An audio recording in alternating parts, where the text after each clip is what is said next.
passou até os filhos de Amon. E Jefté fez um voto ao Senhor e disse: se totalmente deres os filhos de Amon na minha mão, aquilo que saiu da porta da minha casa me vieram ao encontro, voltando eu dos filhos de Amon em paz, isso será do Senhor, e oferecerei em holocausto. Assim Jefté passou aos filhos de Amon a combater contra eles, e o Senhor deu na sua mão. Outro versículo agora que eu quero ler é 37. Disse mais a seu pai. Perdão. Versículo 34. Vindo, pois, Jefté a Missa, a sua casa, eis que a sua filha lhe saiu ao encontro com adufes com danças. E era ela a única filha. Não tinha ele outro filho nenhum. E aconteceu que, quando a viu, rasgou as suas vestes e disse: ah, filha minha, muito me abateste e estás entre os que me curvam, porque eu abri a minha boca ao Senhor e não tornarei atrás. E ela lhe disse: meu pai, tu abriste a tua boca ao Senhor, faze de mim conforme o que saiu da tua boca, pois o Senhor por ti executou vingança contra os teus inimigos, os filhos de Amon. Essa é uma história muito comovente, né? Onde você vai ver o comportamento de Jefté e pelas feridas que estavam no seu coração. Ele vai falar algo de maneira precipitada, ele vai ter que cumprir o que ele falou. Mas agora eu quero convidar você a mergulhar, assim, mergulhar na alma de Jefté. Porque o comportamento de Jefté, os sentimentos que permearam o seu coração, a sua alma, pode ser que você se identifique com pensamentos, sentimentos e comportamentos. Talvez a história dele possa trazer luz à sua história. Porque você vai ver nas ações de Jefté um cara que foi ferido dentro do lar, da família, pela ausência da mulher. O texto diz que Jefté era de Gileade. Ele era de Gileade. Um homem valoroso. O que significa isso? Significa que o texto está enaltecendo virtude dele. Como cada um de nós que aqui estamos, temos virtudes. Como cada um de nós que aqui estamos, temos qualidades. Como cada um de nós que aqui estamos, temos coisas boas. Só que as trevas, elas trabalham fortemente para anular tudo aquilo que de bom tem em você. Porque as trevas e o inimigo, eles sabem muito bem aonde você vai chegar. Ou desconfiam aonde você vai chegar. Fala para a pessoa que está perto de você. Eu não sabia que você era bem bom. Agora fala de novo. Você não sabe, fala. Não sabe. Valor que você tem. Valor que você tem. Antigamente ele cantava um boinho. Não sei se vocês vão lembrar. O que você tem, você não tem, você é alguém tão importante para nada de ficar sofrendo angústia e dor nesse seu complexo inteiro, dizendo às vezes que não é ninguém. Eu venho falar do valor que você tem. Eu venho falar do valor que você tem. Ele está em você, o Espírito Santo se move em você, até com gemido inexprimível.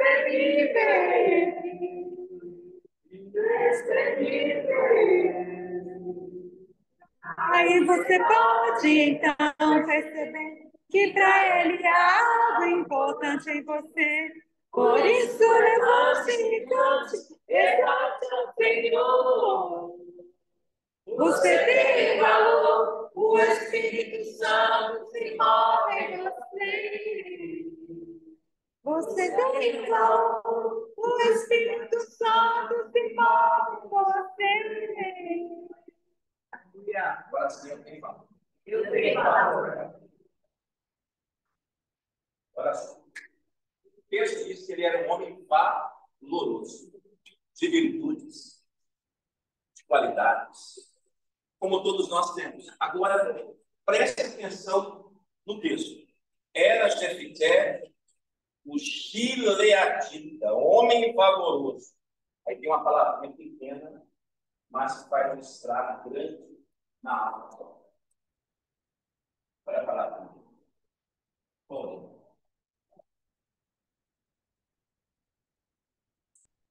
Porém, o texto vem falando qualidades, virtudes, aí vem porém. Aí olha o que o texto, a narrativa vai dizer. Filho de uma prostituta. Filho de uma prostituta. Mas Gileade gerara a Jefté. Nesse versículo você vai ver que Jefté, ele tem uma personalidade descompensada. Porque, imagine uma balança. Imagine você sendo uma balança. Jefté. De um lado, virtudes, qualidades, né? Valente, valoroso, guerreiro, homem de palavra, porque ele tem que cumprir um voto lá na frente, né? Só que do outro lado você vai ver que essa história de ser filho de uma prostituta fez com que a sua personalidade fosse descompensada. Imagine aqui, ó, de um lado da balança, do lado, né, aqui do lado desse prato, as qualidades. Olha as qualidades dele. Morava num lugar chamado Chile. Fala mais forte, Gileade. O que tinha em Gileade? Gileade era a cidade, Tati, o lugar do bálsamo. Até a nossa querida Ana Paula Paradão, ela fez um louvor antigo.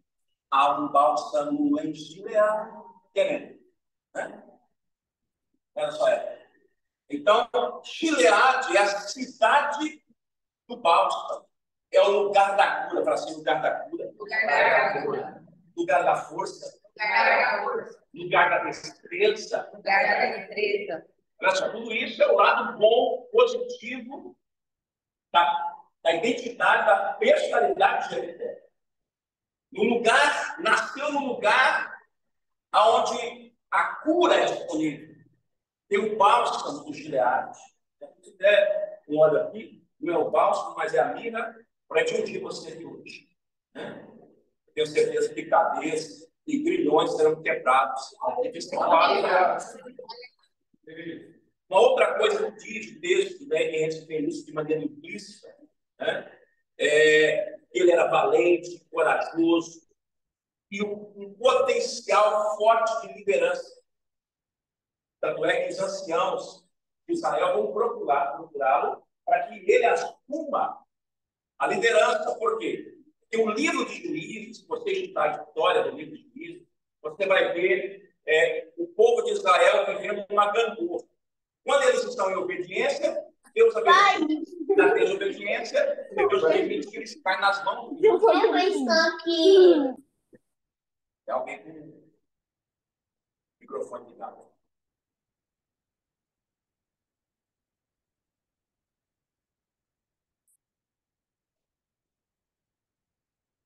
E Cada época, Deus levantava um juiz para conduzir o povo.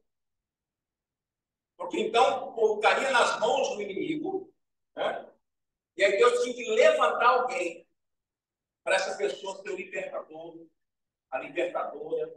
Você vai ver na história dos juízes, né? Grandes nomes como o próprio Jefté, o próprio Sansão. Também fala de uma mulher chamada Débora, né? E também julgou Israel. Então ele tinha um potencial muito forte de liderança, servia a Deus com muita seriedade, homem de palavra, né? Manteve um voto, sacrificar a filha. Daqui a pouco eu vou explicar o que significa esse sacrifício.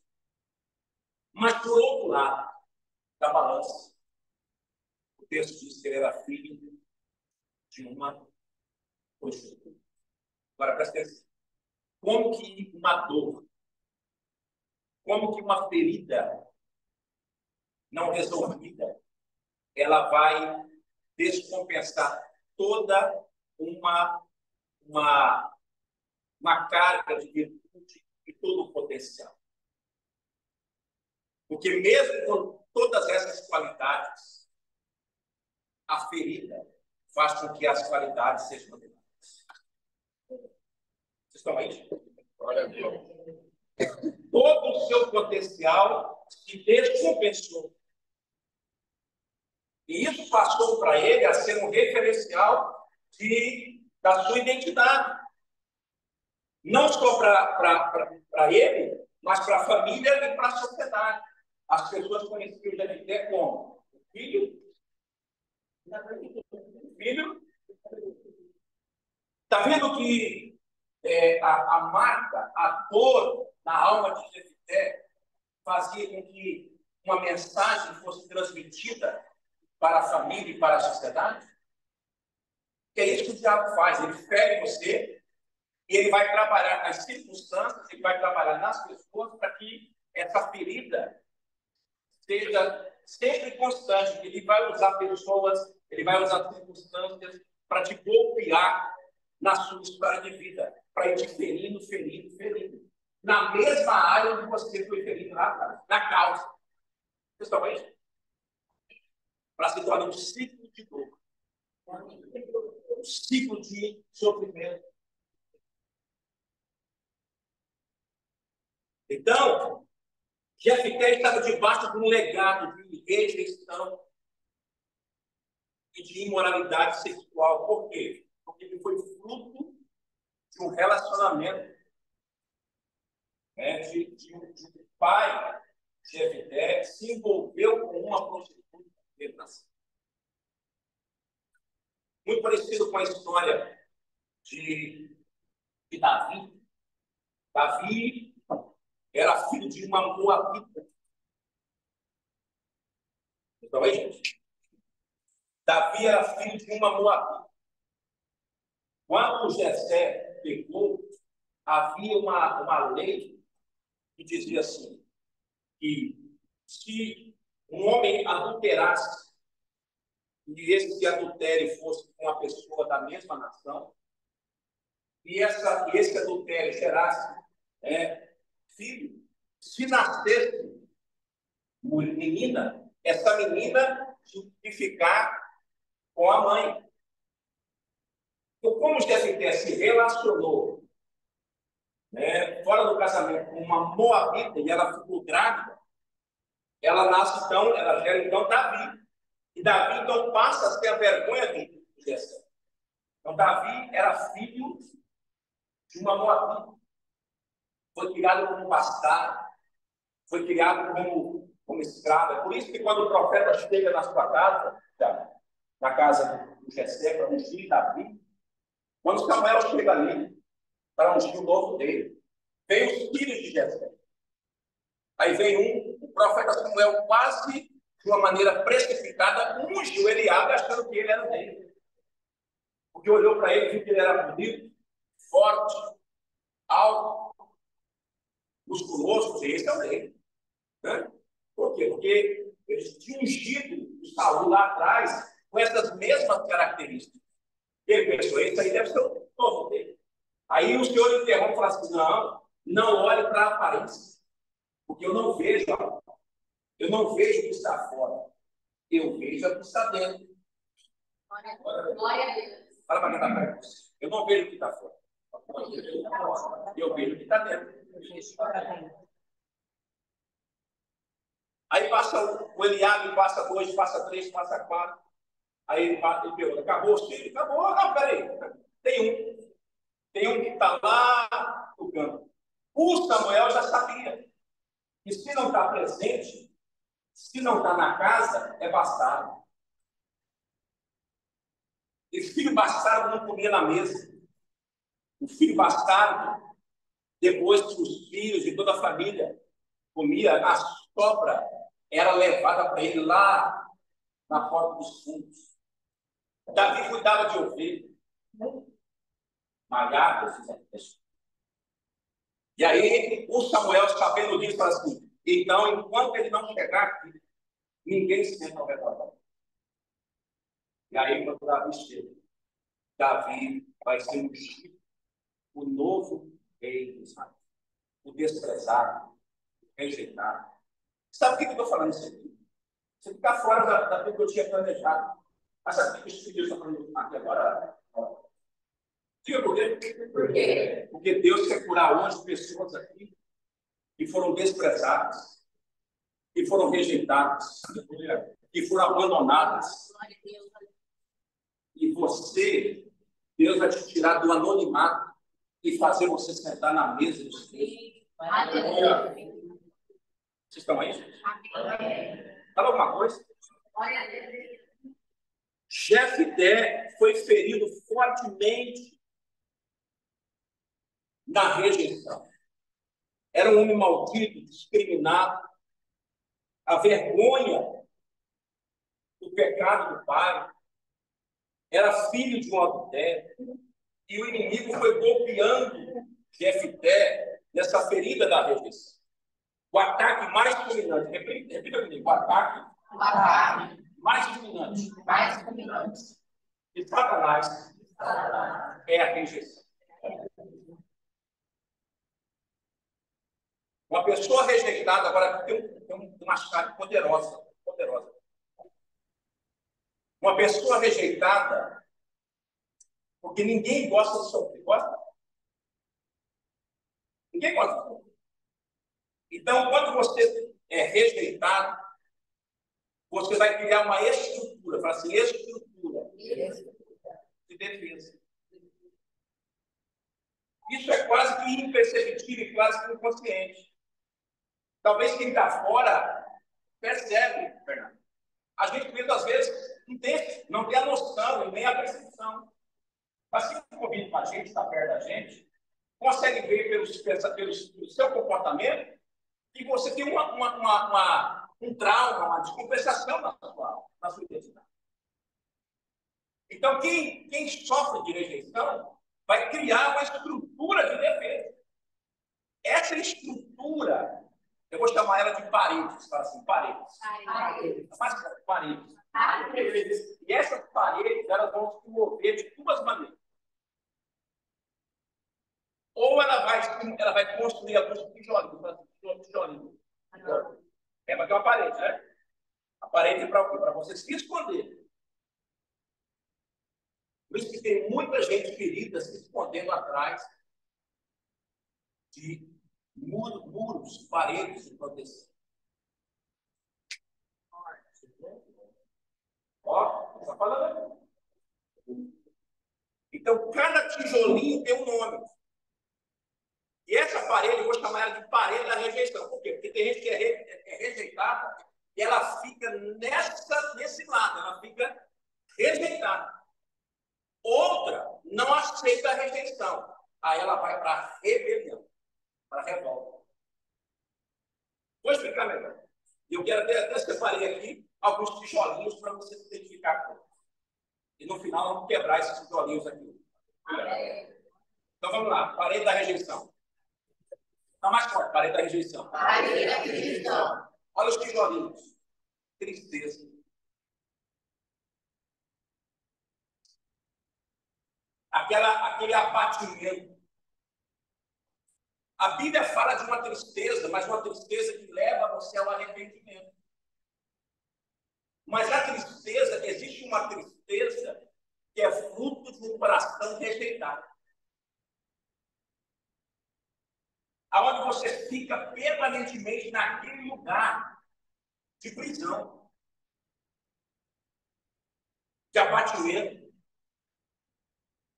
Junto com a tristeza vem a autocomparação. Toda pessoa rejeitada, ela fica se comparando. Graças a Deus, não é vocês aqui. Mas tem muitas mulheres que têm uma briga forte com o espelho.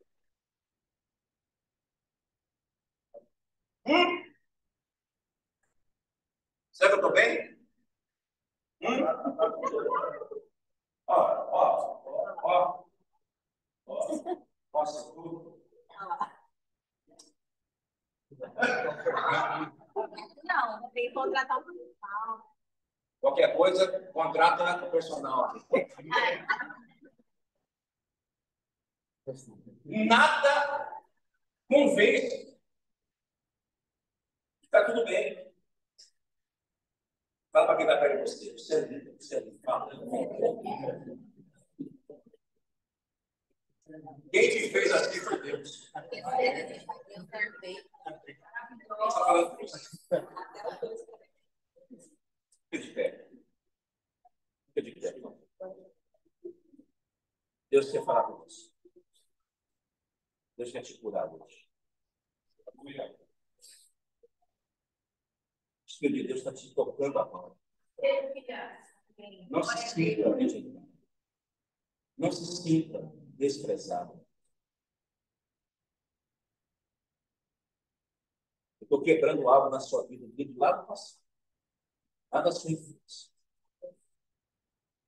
E a partir de hoje, depois do encerramento desse culto, dessa ministração, você vai experimentar o que você nunca experimentou. Aleluia! Porque desde o início do culto, Deus começou a falar com você. Obviamente, falando com todos, mas de uma forma mais graciosa ao teu coração. Amém, filha? Aleluia.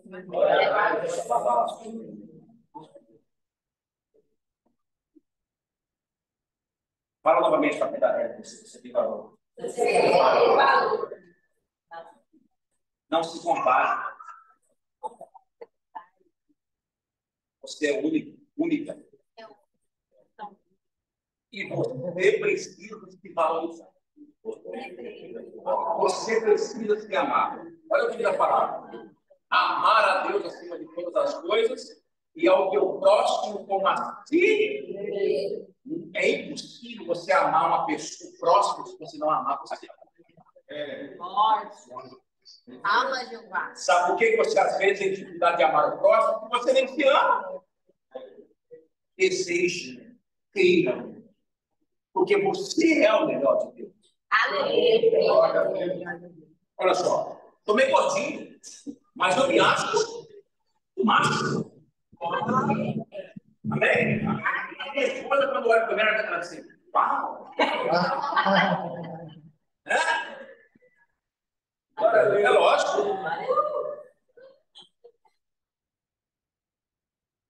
Mas está quando o diabo quer você na sua autoimagem, fazendo você acreditar que você é feia, você não tem valor.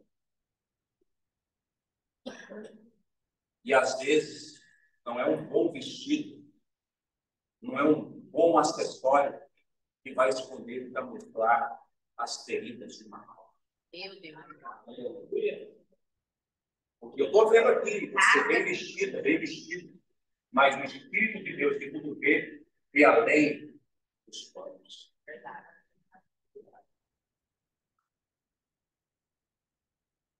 Autodepreciação. Significa isso? Uma pessoa que ela se sente rejeitada, triste, passa a se comparar, né? Sempre o outro é melhor, sempre o fulano é melhor, sempre o outro é melhor. Aí ela entra num nível de depreciação. conheço histórias. Uma vez eu estava aqui no Shopping Pantanal, nós fomos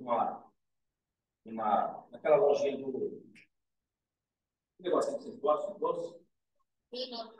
Não. Trabalhamos lá também. Churros. Tem ali. Eu fazia um churros. Do lado ali. Do lado da Estúdio Z, amor. Você conhece, hein? Saiu lá, né?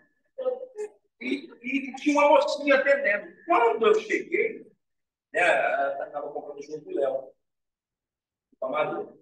Aí ela, quando ela começou a preparar, ela fez assim com o braço. Quando ela fez assim, eu vi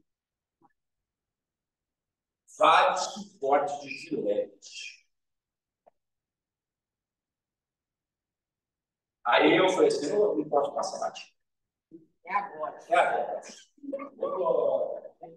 Falei, o que foi isso aí, filho? Quando eu falei assim, o que foi isso aí? Ela fez assim, e ficou triste. Eu falei, olha só, não importa o que aconteceu na sua vida. Quero que você saiba que Deus te ama. Porque você é preciosa demais. Quando eu falei assim, ela começou a chorar.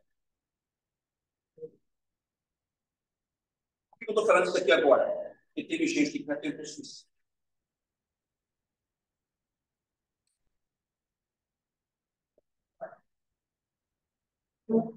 Ou aí, tá?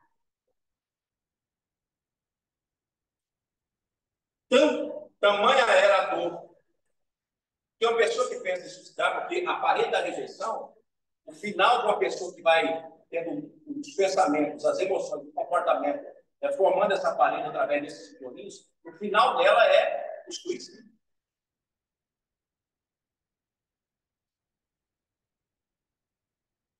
Apatia, né? Apático, inerte. Aí vem o complexo de inferioridade. Aquela pessoa que não gosta de perder. Aquela pessoa que perder para ela é uma mensagem transmitida ao seu coração. Eu, quando era criança, eu não gostava de perder no futebol, nas brincadeiras. Cresci querendo ser o melhor aluno, ter que tirar notas boas, e tirava mesmo, e era. Até na faculdade teológica eu fui o melhor aluno. Só que a minha motivação era errada, porque eu queria ser o melhor para mandar uma mensagem para as pessoas. E eu era melhor. Porque tirar uma nota baixa foi uma mensagem no meu coração. Rejeição. Eu queria ser o melhor pregador, melhor pastor, melhor líder. Mas a motivação que estava no meu coração era a rejeição. Porque eu sofria de complexo de inferioridade. Aí entra a insegurança. E na semana passada eu falei que a insegurança, a causa da insegurança é a ausência do pai. Por quê? Porque a presença do pai gera segurança, gera proteção. O pai presente, ele protege. A figura paterna é para isso, para proteger, para trazer segurança, para trazer a proteção. Então, aí, vai ter problema.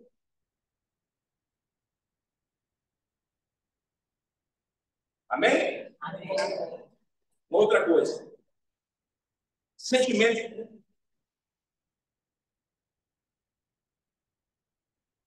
Sentimento de culpa. Você se culpa pelas coisas que deram errado. Tem gente que foi tão ferida na rejeição que ela se sente culpada por ter nascido. Conhece quem é você? Então, você sabe com você, né? Ela se culpa. Por que eu vim ao mundo? Porque na cabeça dela, ela só trouxe dor, sofrimento. Tudo isso está dentro da parede da rejeição, o desânimo, o desespero, e o final disso é o quê? Assim, suicídio. Agora, tem pessoas que não ficam, tem gente que olha só como que é o ser humano. Tem gente que é ferida e fica nisso aqui, ó. E ela vai construindo esses pensamentos, essas emoções, esses comportamentos, vai criando esse sistema de defesa. Outros não. Outros vão para outro lado, o lado da rebelião, o lado da revolta. E quais são os tijolinhos da revolta? Anota aí. Hostilidade, presunção, né? Complexo de superioridade. Se no campo da parede da rejeição é a inferioridade, no campo da revolta é a superioridade. Você conhece ele? Sempre quer ser melhor do que a outra? Se alguém fala uma coisa, ela tem que sempre mentir a opinião dela, porque a opinião dela é que tem que valer. Ela sempre se acha a melhor. É a opinião dela, é a presença dela, isso é complexo de superioridade. E junto com isso, vem a competição, vem a manipulação, ressentimento, amargura. E uma pessoa que, se na rejeição comete suicídio, na revolta comete homicídio. Ela mata. Raiva, ódio. Tem gente que vai buscar na criminalidade. Tem gente que vai buscar na prostituição. Porque ninguém gosta de sofrer. Então, ela vai buscar os artifícios, os subterfúgios para preencher essa lacuna de dor. Né? Porque o prazer, que se acha que o prazer vai anular a dor e vai resolver o problema. Não, às vezes até piora. Deus, nessa noite, Ele quer quebrar os problemas. Aleluia. Amém, não amém? Amém. Vocês estão aí? Toda maldição familiar é propagada primariamente através da rejeição. E nessa brecha de rejeição, Satanás começa a bater.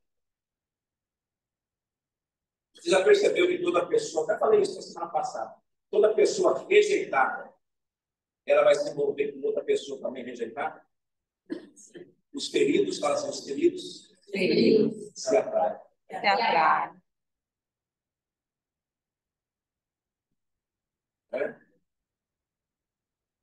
Eu conheci eu ministrei uma irmã e ela só se relacionava com o homem que batia nela.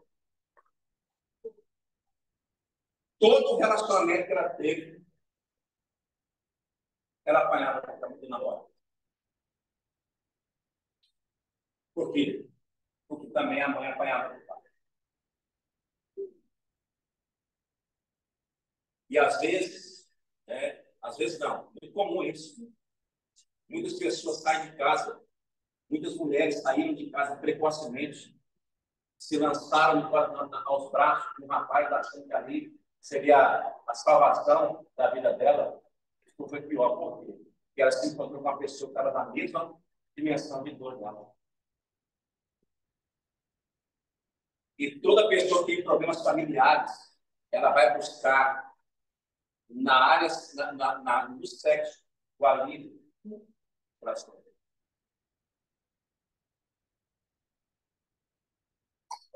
Alguma coisa aí.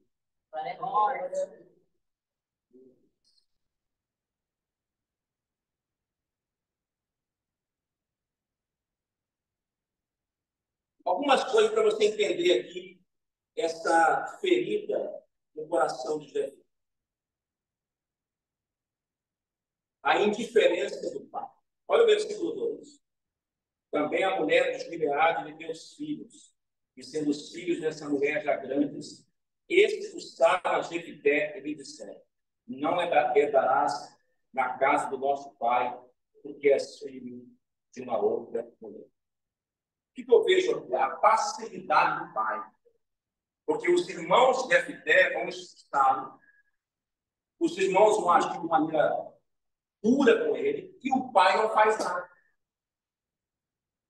Quem aqui tem irmãos? Levanta a mão.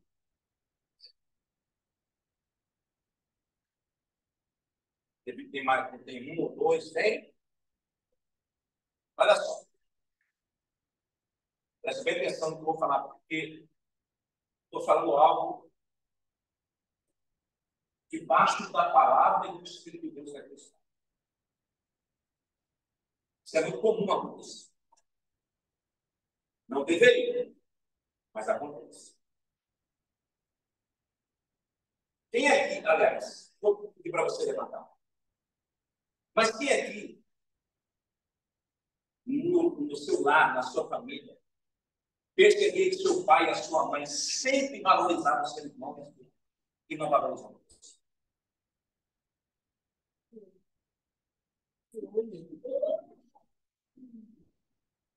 Eu conheço histórias familiares onde havia um filho que ele não fazia nada, mas a culpa era toda dele.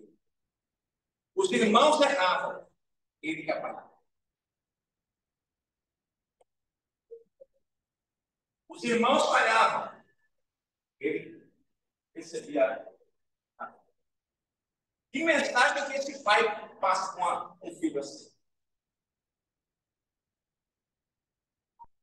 E na cabeça desse filho, dessa filha, o pai ou a mãe amam outros e não amam ele. É isso? Sem diferença. Preferência por um em detrimento do outro. Às vezes o pai ou a mãe, para amenizar a situação, não existe isso. Mas existe. Às vezes a preferência por um em detrimento do outro. E isso gera rejeição. Amém, pessoal? Amém. O texto diz que ele foi deserdado, perdeu a herança, foi expulso da cidade, no versículo 7. Aqui tem três coisas. E uma criança. Foi deserdado, Tem perdeu a três herança. coisas que a rejeição vai na vida de uma pessoa: o ataque na identidade, nos relacionamentos e na herança. Repita: identidade, relacionamentos e herança. A rejeição faz isso. Faz você ser ferido em quem você é, faz você ter problemas e conflitos de relacionamento e faz você perder a herança. Toda pessoa rejeitada, ela tem uma crise de identidade, ela tem problemas de relacionamentos e ela perde a herança. Ela fica com esse sentimento de que ela não merece ter nada na vida.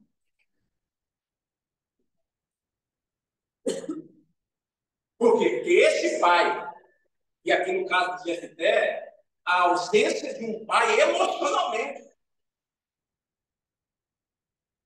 Porque eu não sei o que é pior: um pai ausente fisicamente ou um pai presente fisicamente, mas ausente emocionalmente e espiritualmente. Eu não sei qual que é pior. No caso aqui de Gileade, do pai de Jefté, ele era presente, mas passivo, omisso. Tem muitas pessoas hoje que vivem crise de identidade e elas estão replicando isso nas famílias.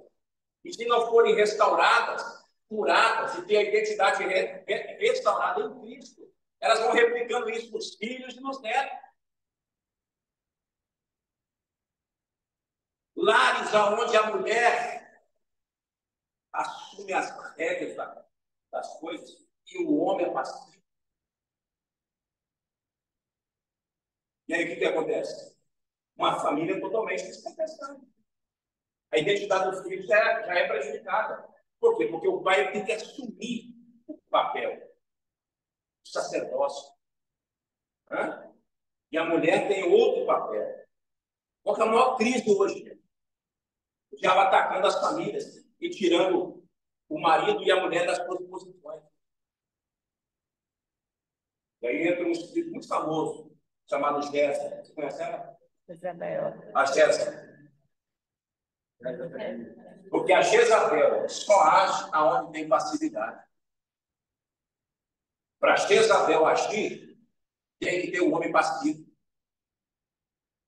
Tem que ter um homem frouxo. Eu já quero liberar uma palavra aqui para os homens dessa igreja. Vocês são machos. Aleluia. Macho, como é? Macho, macho. A responsabilidade de uma casa é do homem. Aleluia. Vocês estão aí ou não? É. Quarta-feira, pau vai comer no nome do Satanás. Amém. Depois Aleluia. nos homens. Aleluia. Vocês estão aí? A passividade do jeito de Jefté levou ele a se sentir abandonado, desprotegido pelo pai, porque os irmãos mais velhos maltrataram ele e ele não fez nada. Não agiu, não interviu. Injustiçado, humilhado. O texto também diz que ele era a vergonha do pai. Perdão, a vergonha da mãe. Há um fato assim, engraçado até, porque eu fui criado, né, sem a presença do meu pai. Eu não tive a presença do meu pai. E quando eu era pequeno, tinha uma situação que eu sabia quando a minha mãe ia sair para a rua e me deixar. Porque ela seguiu a vida dela, né, antes de casar. E eu era pequeno. E aí, eu cresci com isso, e eu já na fase adulta, eu tinha muita dificuldade, né? Até falei isso uma vez, falar isso. Eu não gostava quando ela passava a cor vermelha na rua. Olha o que é um trauma. Eu não gostava que ela passasse. Eu sempre gostei de cores clarinhas. O vermelho me mexia nas minhas emoções. Até que eu descobri por quê. E quando a minha mãe saía para a rua, me deixava, ela pintava a unha de vermelho. Então, quando ela pintava a unha de vermelho, qual era a mensagem para mim? Ela vai me abandonar, ela vai namorar. Eu ficava bom, sozinho. Então, unha vermelha, qual é a mensagem? Vou ficar abandonado. Vou ficar sozinho. Abandono do lar. No versículo 3, ele vai responder a rejeição por rebelião. Então Jefté fugiu de diante de seus irmãos e habitou na terra de Tob. E homens levianos se juntaram a Jefté. Perceba aqui, ó. Onde que ele foi habitar? Fala assim, Tob. E homens levianos, ou seja, os feridos se Atraem. Agora, olha só, ele saiu de uma situação, e isso acontece muito. Quando a gente é criado num ambiente onde a gente é ferido, rejeitado, abandonado, injustiçado, a gente tenta sair da nossa casa e tentar buscar a resolução do nosso problema lá fora, se envolvendo com alguém, entrando num relacionamento precipitado. Quantos de vocês aqui entraram num relacionamento precipitado, movidos pela dor da rejeição?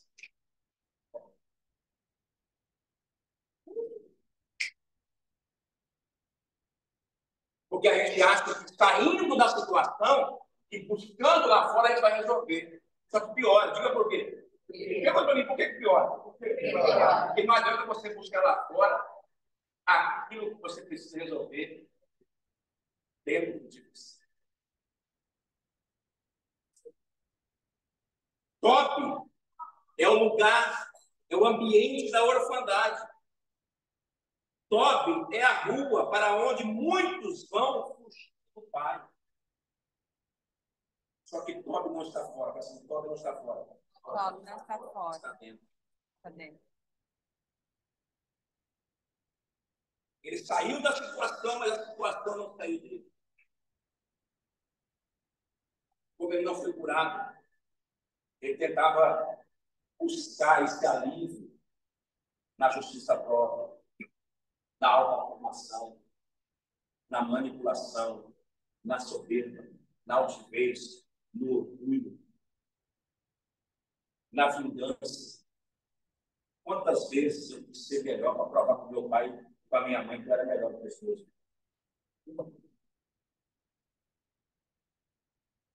Então, tem uma cena aqui marcante no meu coração. Eu lembro como se fosse hoje. Meu pai não morava na cidade que eu morava fora. Eu sabia quando ele vinha de eles, eu ia falar, nossa, o pai está indo, esse pai chegou. E aí eu descobri que ele estava no campo de futebol. Eu fui. Quando eu cheguei lá, ele estava jogando bola com o meu irmão, caçula. E aí, ele estava brincando, chutava a bola, o meu irmão caçula chutava também. E aí eu fui chegando. E o mais dolorido é que ele não me chamou para brincar. Eu que me ofereci. E aí eu cheguei. E aí, o meu irmão chutava, só que ele era menor. E ele chutava às vezes errado. Mas quando eu ia chutar, eu até fazia coisa.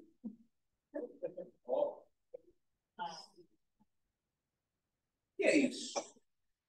Eu queria que meu pai visse o valor. Eu queria que meu pai olhasse para mim e assim, poxa, filho, você nunca veio. Você bate bem na bola. Antes eu não tivesse ido naquele lugar. Mais feliz. Porque olha só, o diabo não faz isso. Ele usa pessoas, ele usa circunstâncias para nos ferir, para você se sentir mais rejeitado, com mais complexo de inferioridade, mais inteiro. Por isso, você precisa restaurar a sua identidade em Cristo. Por isso, Jesus veio para quebrar o esquema do outro. Ele veio para nos levar de volta ao coração do Pai. Quando o diabo pergunta para Jesus, você é o Filho de Deus? Ele sabia que Jesus era. Ele sabia. Já tinha ouvido lá a declaração no Jordão, do céu. O Pai falou, esse é o meu filho amado em quem eu tenho alegria. Mas por que ele pergunta? Se você é o Filho de Deus, não é só nas pernas. É porque ele queria que esse Jesus tinha convicção. E você precisa ter convicção de Deus, independente da história que você passou, da rejeição do seu pai, da rejeição da sua mãe, das marcas, da ausência do pai, daquilo que nós fomos roubados na autoridade paterna, que se move no ensino, na direção, na condução, na fidelidade paterna.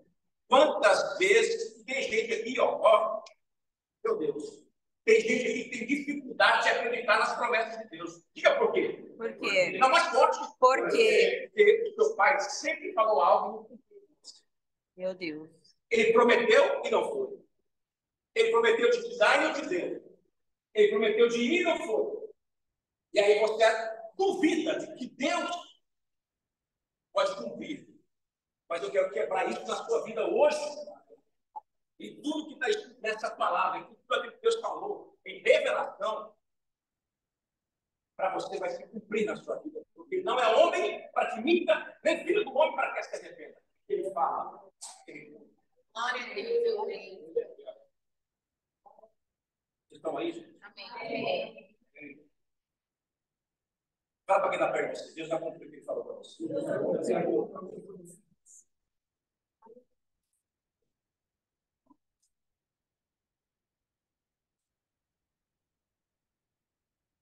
Generosidade paterna.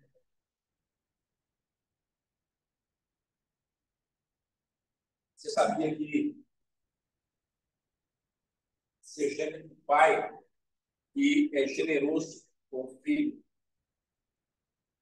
Quantas vezes, nos momentos mais difíceis da minha vida, eu ligava para o meu pai, precisando de algo. Ele falava assim, não tem. Eu sabia que tinha.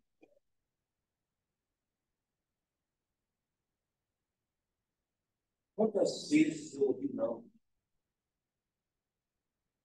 E um pai que faz algo para a filha, isso é generosidade. Para entender o coração generoso do pai. Olha só, como é que a gente entende a generosidade de Deus? Quando a gente dá algo, Deus. Eu pegar uma garrafa de água dessa aqui e dar para o meu filho, isso é alguma coisa? Custa.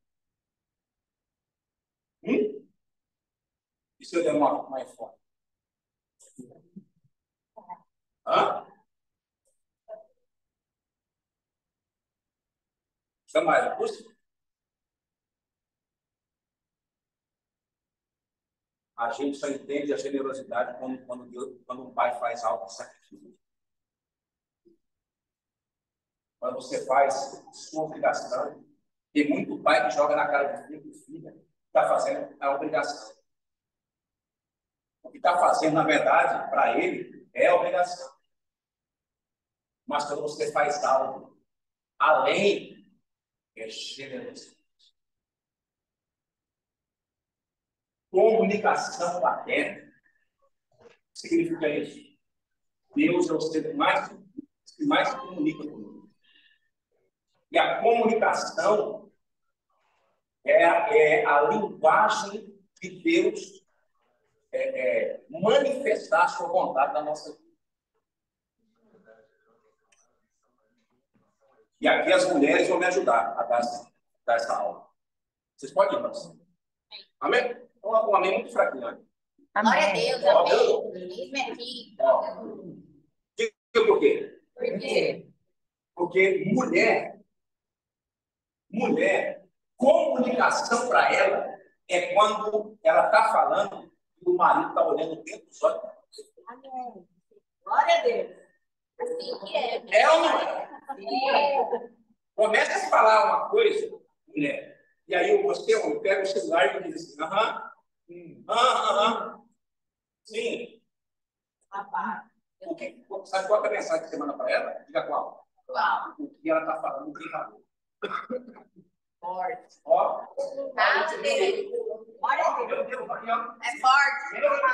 Já pegou.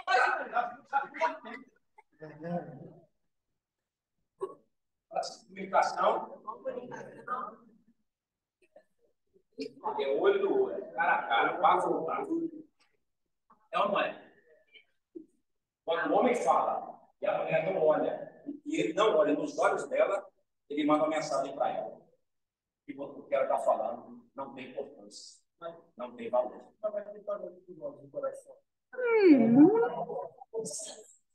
Bem, você está querendo. Você está querendo.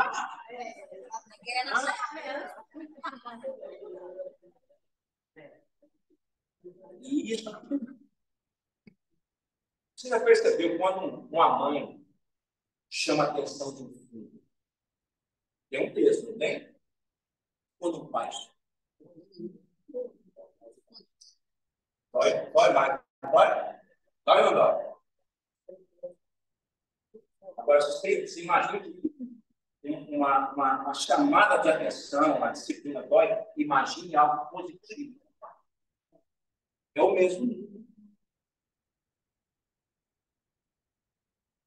A Bíblia diz que Jefté aceita ser líder, mas movido por um sentimento de superioridade.